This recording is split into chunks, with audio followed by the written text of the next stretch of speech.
And now enjoy this free Jayzomodcast show. I'm right here. You've got to shoot straight.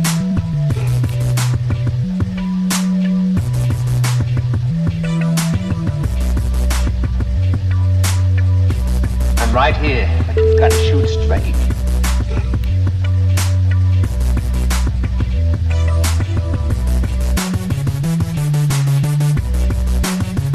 I'm right here. You've got to shoot straight. Welcome to another episode of Shooting Straight. I am David K. Montoya. And I'm Randolph Lofgren. All right, kids, we're back this week with a whole bunch of good stuff to talk about. Randy sat down. I was hassling him, giving him crap, and said, make me a list. So he made me a list. Yep. So before we get into the list, let's find out how your week was. From the point of recording episode 1 to now episode 2, how was your week? I had my ups and downs, good and bad, indifferent, however you want to say it. I cried, I laughed, I enjoyed good conversation with my brother always, and basically just thought a lot. That's what I do, and so thinking a lot let me here, and this is where I'm at now. Very cool. Any highlights that you want to cover before we get into topics? Well, I've talked in the last episode about how my dog passed away, and it was really pretty rough for me. And I was out there sitting by her grave and just thinking about, how I missed her and stuff like that. And I looked down, and I was like, oh, my God, there's my dog's collar. My brother stepped up when I was gone, and thank God he did, because if I'd have been there, I don't know what would have happened. I probably would have had taken a mental hospital or something. But when I saw that collar, it was something from hers that I knew that I loved and that she loved. So when I picked it up, it made a lot of things different. The anger and the sadness that I felt subsided a little bit, and I was happy to have that collar because it just meant I had something from her, And that's totally why I did it too, is for that reason. I knew that it would be something sentimental that you would keep forever because it had such great value to it.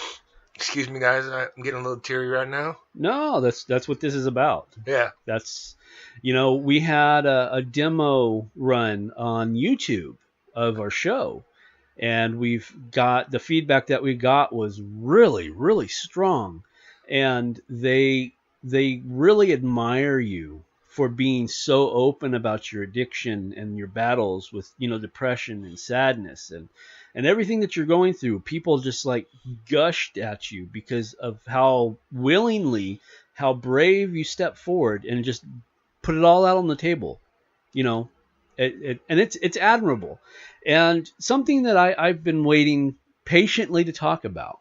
Okay.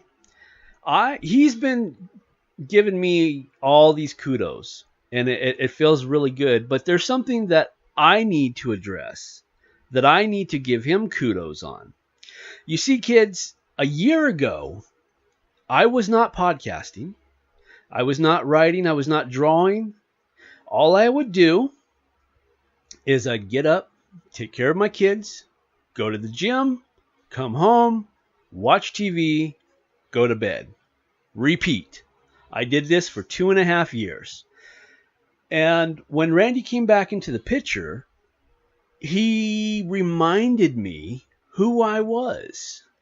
Now, if you go and you read, World of Myth coming up. Actually, by the time this comes out, the new issue will be up already. Right. And I talk about, don't let a single thing define who you are.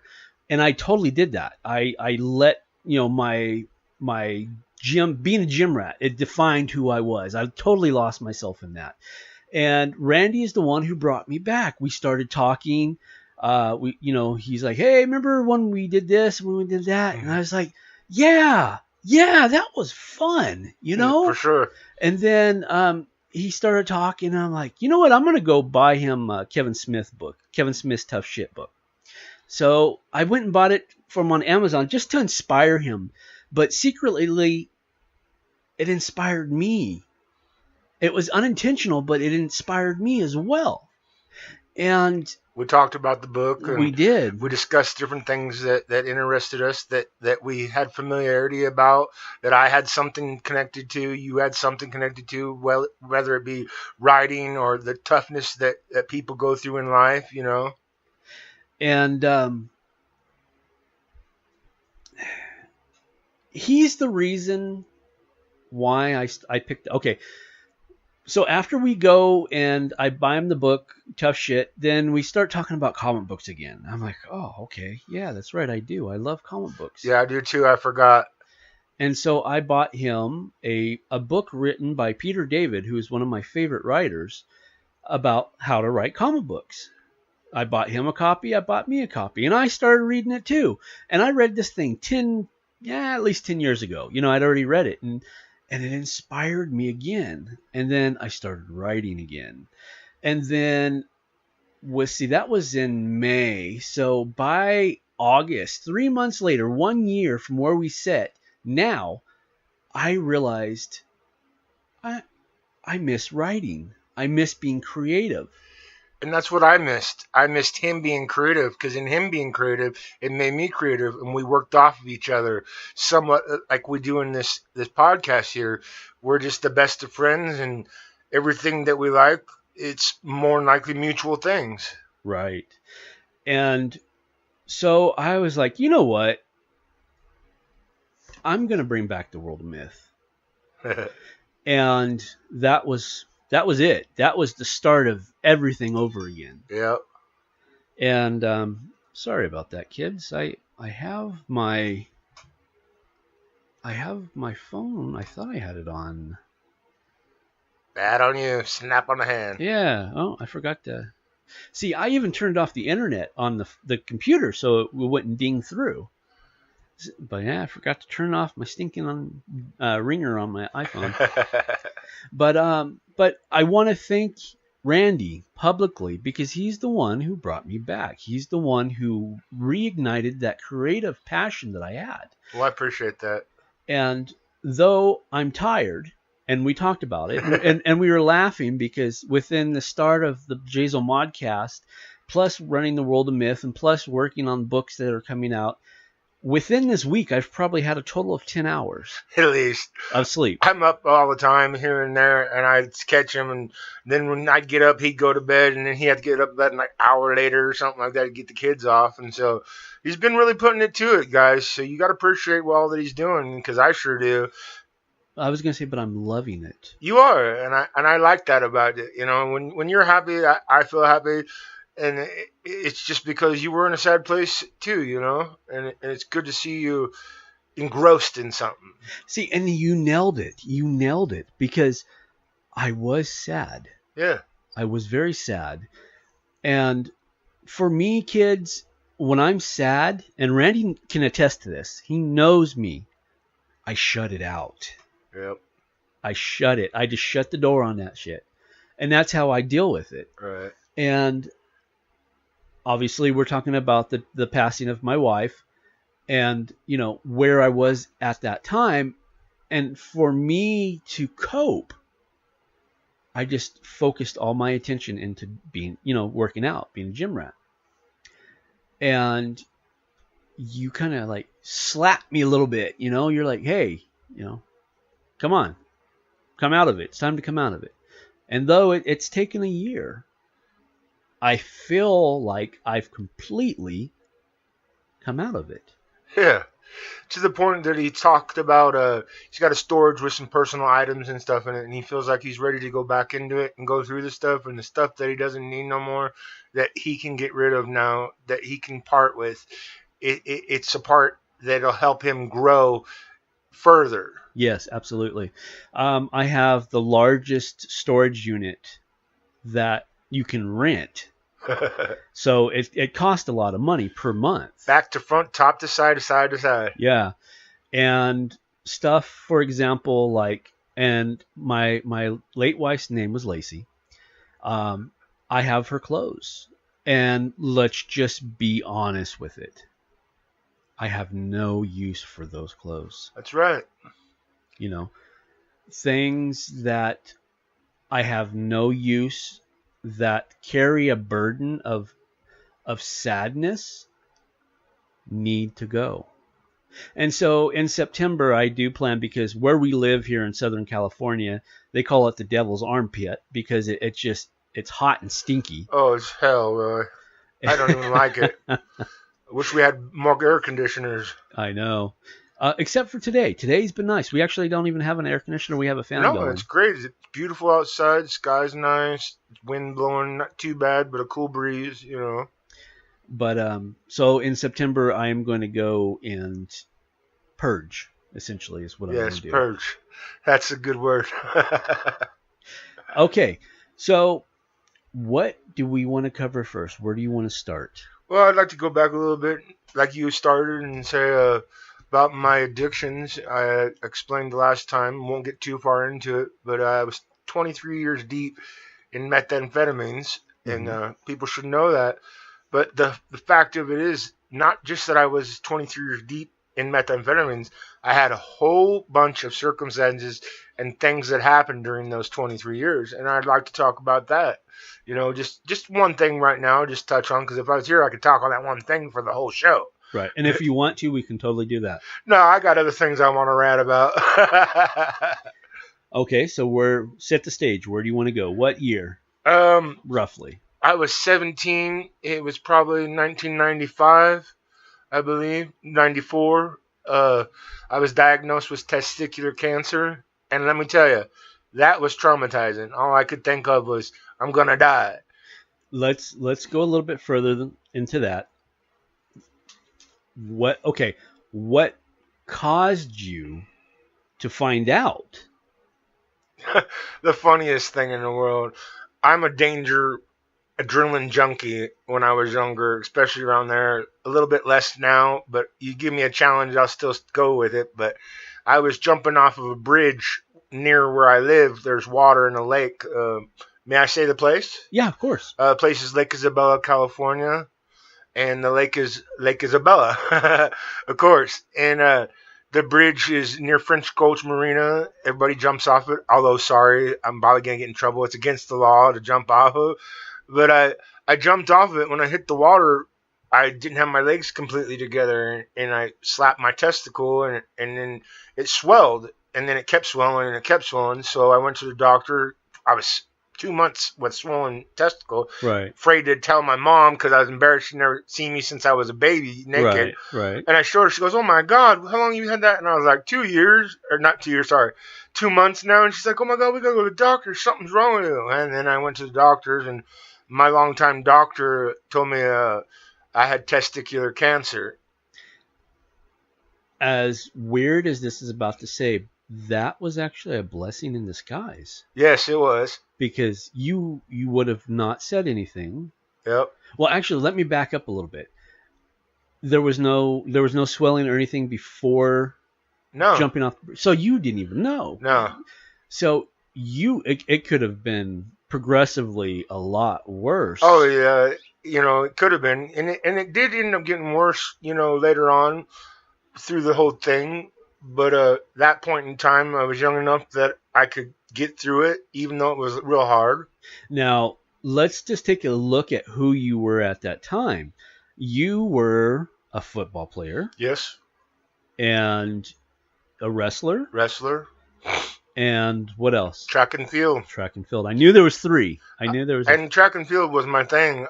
Before I got cancer, I was actually going to go to the Junior Olympics. I'm still undefeated in my county, Kern County, for shot put and discus, and nobody's ever beat my records. Wow. Yeah. That's awesome. Yeah. That's what, 25 years later? Yeah. Okay, so you find out that you have cancer. Right. Go ahead. And then, of course, they say I have instantly go into operation. And so when they go in, most of the time they take both of your testicles, but I caught it in a soon enough time that they removed the one testicle, but in the process of removing it, it did spread and metastasize to the rest of my body. And I never actually had what they would call a form of cancer that kills, but I still produced tumors, and it spread to my lymph nodes and to my kidney and everywhere. And from 17 to 23, I fought cancer. I went through 12 surgeries to remove tumors and stuff like that. And then finally, I got released from the doctors and was told I could go live my life and do it. Because most people, they turn 18, they get to go out their adult life, start it, blah, blah, blah.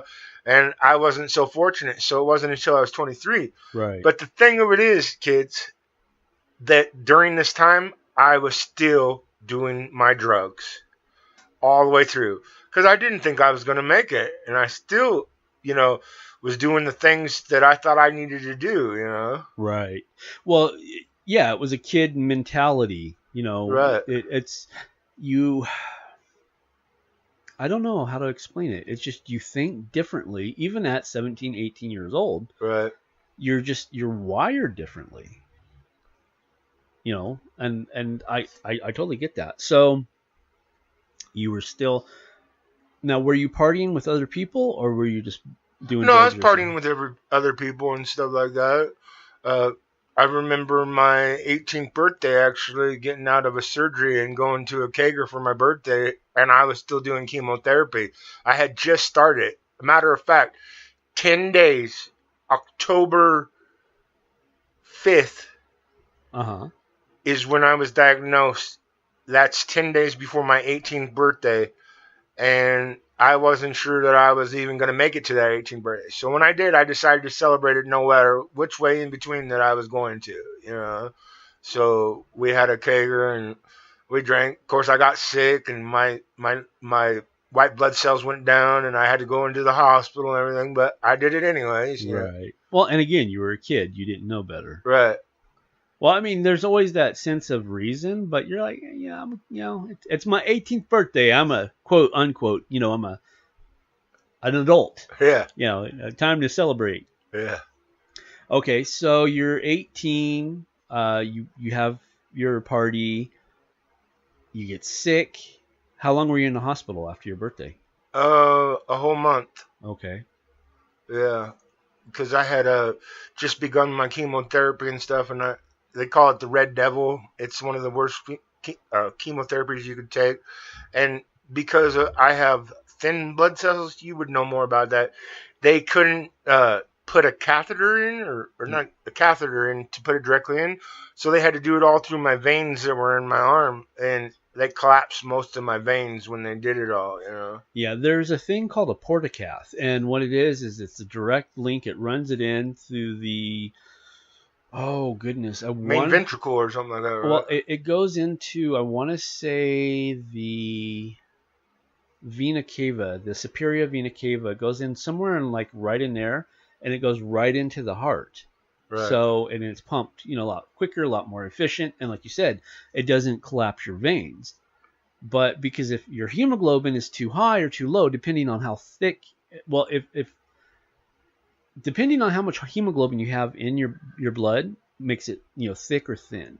So like you were saying, because it was too thin, that's too dangerous to put it in near the heart because you would bleed to death. Right. So that makes sense. That makes total sense. Right.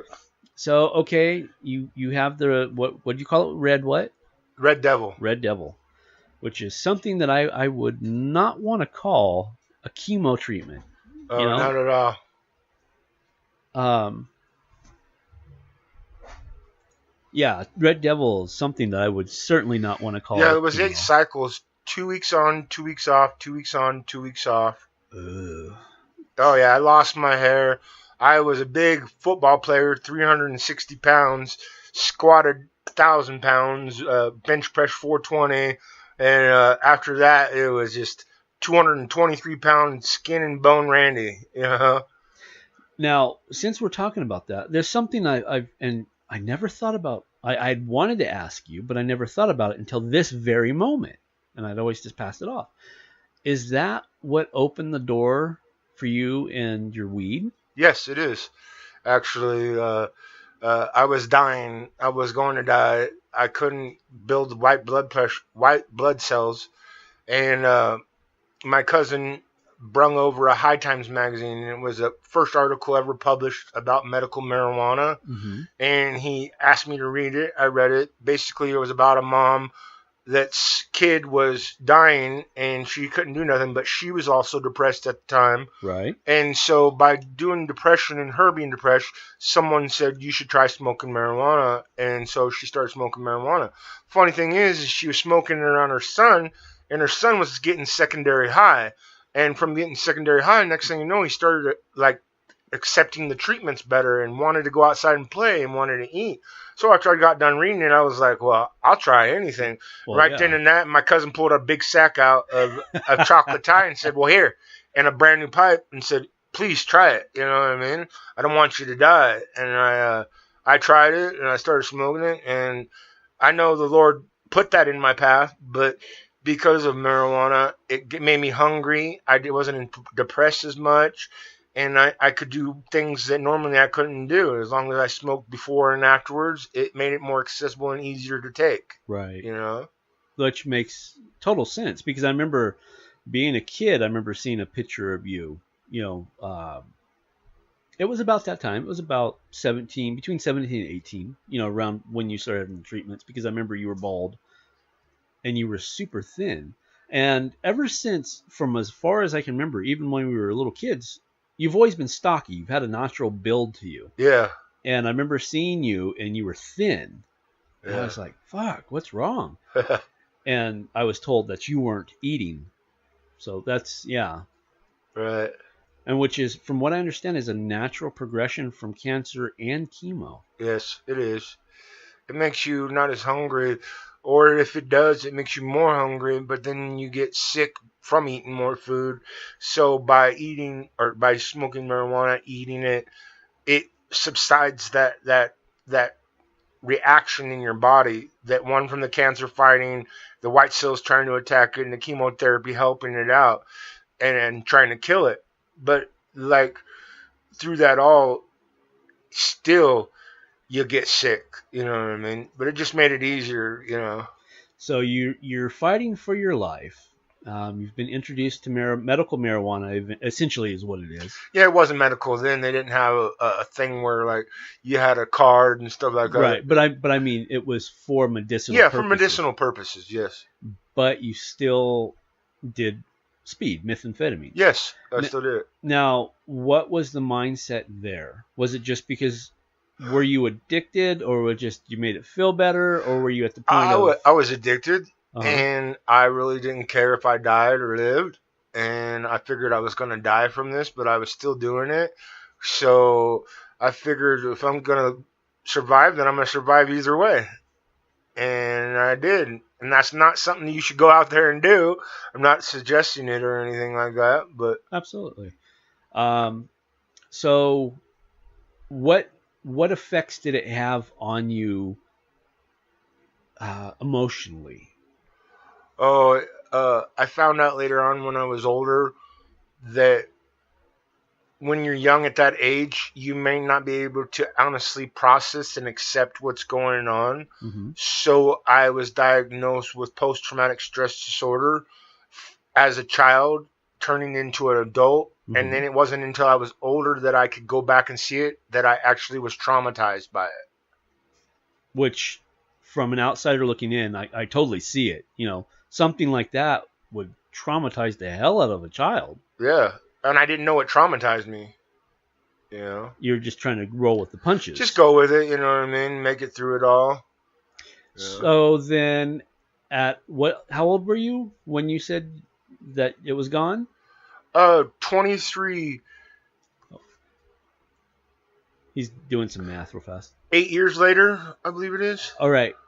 I know there's this is the reason why I bring it up, because I know the specialty behind it. But go ahead and tell the story. Of what? Of you being, quote unquote, cured of cancer. Oh, yeah. First of all, I learned to do different things in my life towards the end of that 23, when I turned 23.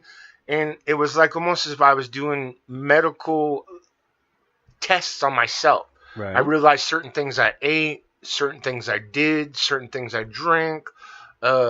I stopped gorging myself as much, and I learned more about myself and my body, and I started becoming a more positive person back then. And I used mind power and told myself I was going to make it through it. And by doing that, like, they pulled so many tumors out of me. I had a 32-pound tumor inside me. Wow. And it was wrapped around my aorta, and it was spider webbed out through all lymph nodes, and so I had a lymph node dissection. But the final time they went in for surgery, my own body produced a type of antibody, and it used my white cells and my scar tissue, which scar tissue is a way of like healing, fixing the body when it's missing something, right? Am I correct? Yeah, you're in the right, Bowie. And so last time I was growing a tumor in one of the same places where it was connected to my kidney, and my scar tissue started growing faster too around the tumor. So the last time they went in, they didn't have to touch just the tumor, because it's a proven fact that tumors grow and spread through the body with oxygen. So they went in and just removed the whole scar tissue with the tumor inside of it. And I never had cancer again. And then it was like 2 or 3 years later that a doctor, oncologist, had called me up, and I thought, because I always get tests, every month to see if my markers are up, Right. to see if my cancer markers are up. And I hadn't seen them in a long time, and I was scared. Well, all of a sudden they wanted to call me and come in. And then I went to a place where I had done my chemotherapy, and it was a scary place. And all I could think is, I got cancer again. I'm going to die. I can't do it this time. And when I went in, they go, well, why are you here? And I'm like, you're asking me why I'm here? Come on now. That's not cool to be doing this. And I'm like shivering. I don't like the doctors because of all this stuff. Let me tell you. Too. Oh, yeah. And she goes, well, you're just fine. Oh, well, they told me I needed a checkup or something. Well, I want you to know that back then, you're one of 10,000 people that are now on the cured list. And I was like, what? Yeah, you're on the cured list. It'll never come back to you ever again. Your body doesn't show it, doesn't produce it. It isn't even in your body no more. Which is absolutely amazing. Yes, it really is. And that they wanted, continue. And that they wanted me to go to UCLA and do tests on my blood and stuff like that, because they said that there might be an answer or a cure to it. But I was so happy from just being cured and stuff like that. And you might say a little selfish back then, that I just wanted to start living my life. I didn't want to go be a guinea pig for somebody, even though they were going to give me $100,000 a year, a big old flat condo apartment with video games, anything I wanted, buy me whatever I wanted. Right. I still didn't do it. I wanted to just live my life. Well, for the first time since of your adult life, it was your life. Exactly. You had control. I wasn't tied down life. to anything or had to go to the doctors all the time, So, sorry kids, I was just taking a drink of my tea. So you're essentially cured. Mm-hmm. You're still doing meth. Yep. Where do you want to go next? Well, it was time to get a job. Okay. My parents figured that I've been through a lot, but it was time for me to get off on my own. So they pushed me kind of out of the nest for me to fly. And, well, I got a really good job. And that's because my stepdad was working for a company, and he brung me in, and I started working with him. And then I did so good. I went from $11 an hour to $17 an hour in just a couple of weeks, because I helped to invent some of the stuff that it took to make this company. No patents. I wish I would have thought about it, what I mean? Right. But then the next thing you know, I got my own truck, my own credit card, and my own crew, but I didn't get to pick my own crew. And these guys didn't know jack shit about nothing. They worked for JCPenney's and like Montgomery Rogers Jack in the Box. I can't remember what it was. And right. I tried teaching them how to use tools and stuff, and I just felt real bad. And I called my dad at lunch that day, and I was like, Dad, I don't want to work with these guys, you know what I mean? And he was like, well, just do it, get through it. That's who the boss hired. And I'm like, I don't feel comfortable. I feel like something's going to happen, or they're going to cause danger to me. And I have this thing I always say to my brother, maybe I shouldn't open my mouth because I manifest what happens. But I basically that day worked all by myself, did the work that needed to be done for that day, and get this tank that we were working on clean and fixed and ready to be retrofitted. And as I'm coming out of the tank, the guy's holding on to it, and there's another guy watching. usually have a bucket that you pull your tools up for that day. They kept on aggravating me. Oh, come on, hurry up. He said we could get off early if we got finished early, blah, blah, blah. And I was like, okay, just give me a minute. And I grabbed all my tools, and I had them on my belt and in my hands, and I'm climbing up the ladder with one hand. And the next thing I know is I can't get through the hole. So I take a couple of my tools off so that I can fit through the hole. And as I'm doing that, the guy let go of the ladder, and I instantly in my head flashed to no. And right when I said no, I was going to say no, don't do that. The ladder slipped. So I tried to climb up it as fast as I could. It was too late. It slipped. I fell backwards, and next thing I know, I hit the ladder because it was halfway on one side of the tank and another, and then I hit the bottom. And like that old saying is, when you die, the light comes before you and it goes real small and then flashes your eyes. Mm-hmm. That exact same thing happened. Plus the Wile E. Coyote as I'm coming down, my whole life flashed. And I thought I was dead, and then the next thing I know, I heard this, and it ended up turning to Randy, Randy, Randy. And I come to it, and I couldn't even talk, but I could hear people hollering for me, and they were panicking. And I'm sitting there, and I didn't know it at the time, but my back was broken. And I called them, and I'm like, get the emergency ladder, it's over there. And I had already showed them where all the emergency stuff is, but they were all panicking. So I took a bent ladder that looked like a scoliosis spine, and I climbed it up to the top, and basically had a broken back, was in severe pain, and took care of my own self and got myself out. Wow. And how old were you? I was 25. Damn. Yeah. That. Still doing meth. Still doing meth. Yeah. Okay, so how long did it take for you to heal from your back? Well, back then, everybody didn't just have medical. You know, I was already old enough to where I wasn't on my mom's Medi-Cal or her insurance or anything like that. Right, at 25. So all by myself, I went from 25, and it took until 30 to where I could actually walk and be all right. But I've always been in pain ever since. But now I've learned over time to block it out with my mind, which is bad sometimes because I work and hurt myself when I'm doing stuff. So I try not to overdo it, you know. Right. But basically about 5 years all by myself. I went online and learned different exercises for when you break your back. It's before Google and stuff, I believe. If not, I'm totally mistaken, you know. Okay, what do you got else on your list? Where do you want to go? Oh, I just have something that I wanted to say. I wanted to thank everybody for their support. It means a lot. Most of all that I said is just something that I feel, and I know that you guys can relate to it. So I just wanted to really say that I appreciate you all. You know.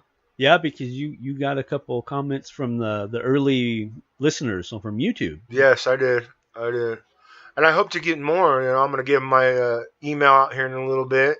You know, I don't mean to laugh, but the last time I got a comment from a podcast I was doing, Seeing Red, and I got an email, and it said, it literally, it was just like, you, and then suck, S-U-X. I'm like, oh, gee.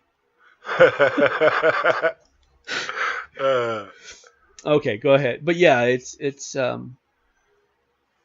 the test audience loved the first show. Right. And I'm glad, because it just makes me want to do it even more, and I enjoy talking to my brother, spending time with him, and this gives us a little bit more time to spend together. Yeah, absolutely. I mean, that's the upside to... Yeah. Because I know you... Oops. I know you kind of stay away, especially when I'm like super knee-deep busy in something. You won't even come and talk to me. You'll just let me do my thing. Yeah. So this gives us an opportunity to sit down and talk. Right. So, yeah, absolutely. And it's fun. It is fun. Yeah. Wanted to do it yesterday, but just wasn't filming it and things didn't work out, but I'm here today. Well, that, and I was working on... You were busy with your Notenum script. Which I need to print out and let you read, because it came out really well. Kick ass, huh? Yeah. No pun intended. Yeah. Okay, what else you got? That's all I wrote. Okay. Come with. Let's see. Yeah, because What you got for me? we've got, 35 minutes? So We already went through that much stuff in that little bit of time. yeah, we're at 35 minutes, yeah. Oh, let's rant then. Got anything? Come on. Let's see. I'm trying to think of something that I can talk about that would be appropriate to talk. Okay, hold on. Do you want to talk about how you stopped doing drugs, or do you want to wait for another show to do that? No, we talk about it. Why not? I basically got thrown into it. I didn't plan on coming and staying here with my brother and everybody. Not trying to be religious or talk about religious, but the Lord basically put it on my heart to come and see my brother because I hadn't seen him so long. And I knew that Lacey, his wife, was everything to him, and his kids are everything to him. And I hadn't even met, but Jaden, which is his son, the And oldest he was one, 2, I believe. he was 2, and I was like, it's just time to go see him, and I feel that he needs me. I don't know how, or maybe I need him. I didn't know really anything because I was mushmelling again, like my brain wasn't really working right, and I was talking funny, I was mumbling, And then when I got here, they seen how bad off I was, and all the stories I had to tell them, and what was happening in my life, and they were like, "You're staying here," but you can't do this, this, and this, and this. And I was like, okay. So the first 6 months, I don't even remember here. No. Not really. I mean, you'll bring up stuff, but I'm like, oh, okay. So basically, I just did it cold turkey. I just stopped. I slept a lot, I didn't go nowhere. I only friend I have is really my brother.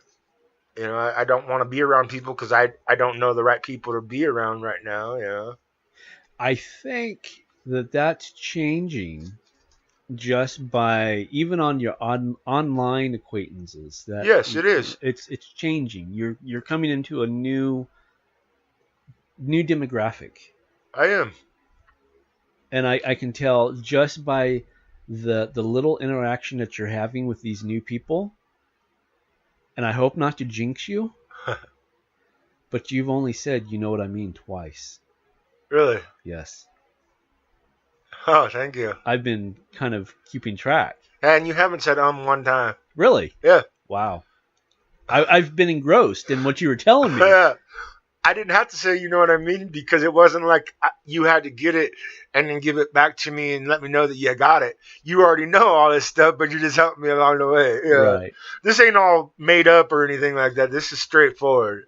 Shooting straight. That's right. And that's one of the things I think that really propels this show is that this sounds like something that would be like a blockbuster film, drama film. I've always thought of my life like that too. Don't I think about everything like that?